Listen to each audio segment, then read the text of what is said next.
नमस्कार दोस्तों, stories buys में आपका स्वागत है। आज की कहानी है सच्ची कहानी, पिता का हौसला। सुबह सुबह ही पार्वती जी का मोबाइल बज उठा। देखा तो बेटी गरिमा का फोन था ससुराल से।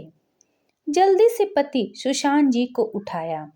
सुनिए, गरिमा का फिर से फोन आ रहा है। ये लड़की बहुत परेशान करके रखी है। कल जाने क्या बात हुई, कोई समाधान नहीं निकल पाया लगता है। चिंता आतुर स्वर में पार्वती जी बोल पड़ी। आप श्याम सुंदर जी को फोन करके पूछिए जल्दी से, फिर मैं गरिमा से बात करती हूँ। सुशांत जी भी हड़बड़ा गए। वैसे ही पिछले साल से बेटी के ससुराल वालों के अजीब से रवैये से परेशान थे। बेटी अपने ससुराल में खुश नहीं हो तो किस पिता को चैन आएगा। हेलो, हाँ श्याम सुंदर जी, कल आप गरिमा के ससुराल गए थे क्या? क्या बातचीत हुई? कोई सुधार का आश्वासन है? आपने फोन नहीं किया। कल रात देर तक मैं आपका फोन की इंतजार करता रहा। उधर से बताने वाले ने जो भी कहा उसे सुनकर सुशांत जी बहुत तनाव में आ गए थे। क्या हुआ जी, मुझे भी तो बताइए। पार्वती जी की व्याकुलता बढ़ती ही जा रही थी। दामाद जी की पहले से ही एक बीबी है। झूठ बोलकर हमारी बेटी ब्याह ली है उन लोगों ने, और उल्टे अब हमारी बेटी से छुटकारा पाने के लिए उसे प्रताड़ित करते रहते हैं। बहुत हो गया गरिमा की माँ, अब मैं बेटी को वहां बिल्कुल नहीं रहने दूंगा। सुशांत जी गरिमा की सुरक्षा और सम्मान के प्रति बहुत व्यग्र हो उठे थे। तब तक गरिमा का फोन फिर से पार्वती जी के पास आने लगा। स्पीकर ऑन कर लिया था। उन्होंने बातें महत्वपूर्ण थी। बेटी माँ से ज्यादा खुलकर बता सकती थी। पिता को सुनना जरूरी था। माँ, पापा कहाँ हैं? आसपास तो नहीं है? गरिमा ने तुरंत ही पूछा। नहीं बेटा, तेरे पापा अभी सोकर नहीं उठे हैं। मैं इधर बरामदे में हूँ। क्या बात है, तू परेशान है क्या? नहीं माँ, इसलिए मैंने आपको फोन किया है कि आप लोग विशेषकर पापा को बोलना चिंता बिल्कुल नहीं करेंगे। यहाँ सब ठीक हो जाएगा। पापा ने इतने अरमान और धूमधाम से मेरी शादी की है। पूरी बिरादरी में ऐसी शान शौकत की शादी किसी की नहीं हुई है। मैं यहाँ ठीक हूँ। आप लोगों की प्रतिष्ठा पर आंच नहीं आने दूंगी।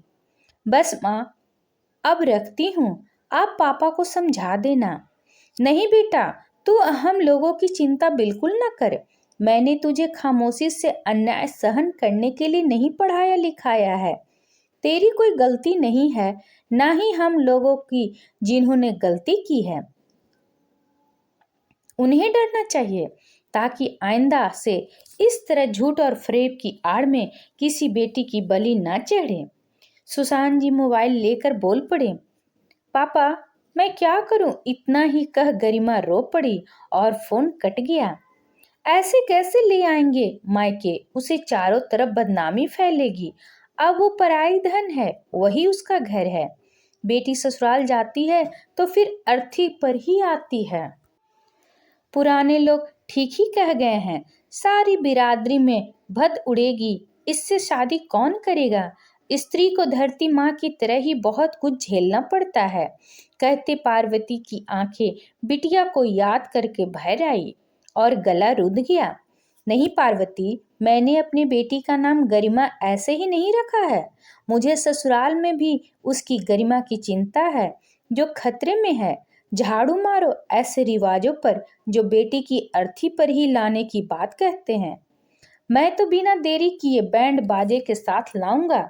उसे पराया धन नहीं है, वह मेरा अनमोल धन है।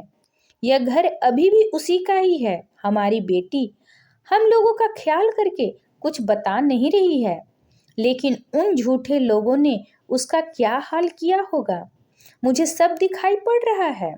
वो किसी भी नीच स्तर तक जा सकते हैं। अरे लोग क्या कहेंगे? आखिर हम कन्या का दान कर चुके हैं, वही उसका घर है। अब उसे वहीं रहना होगा, पार्वती जी कह उठी। झाड़ू मारता हूँ मैं ऐसे लोगों को मुंह पर। और पार्वती जी, जो हमारे उस दान की गरिमा को न समझ सके, कुपात्र हैं वो। इस समय मुझे लोगों की नहीं, अपनी बेटी की जान की चिंता है, सम्मान की चिंता है। चलो, मैंने श्याम भाई और कई परिजनों से सलाह कर ली है। तैयारी कर लो, हम कल ही पूरी धूमधाम से अपनी बेटी को सम्मान से, पूरी शान से मायके लाएंगे, हमेशा के लिए। बैंड बाजे बज उठे। लड़के वालों की गलत नीयत की पोल खोलने का शंखनाद हो गया। जिस इज्जत और गरिमा से बेटी को ससुराल पहुंचाया था, उसी इज्जत और गरिमा से धूमधाम से अपने घर ले आने के लिए बेटी की आंखों में पिता से मिलने की वाली इस हिम्मत, इज्जत के लिए गर्व के अश्रु थे और दिल में हर अन्याय से जूझने का अपार हौसला। यह कहानी रांची की ताजी घटना से प्रेरित है। अगर हर बेटी को ऐसे पिता मिले तो पुरानी कहावत को झुटलाया जा सकता है। और धन्यवाद।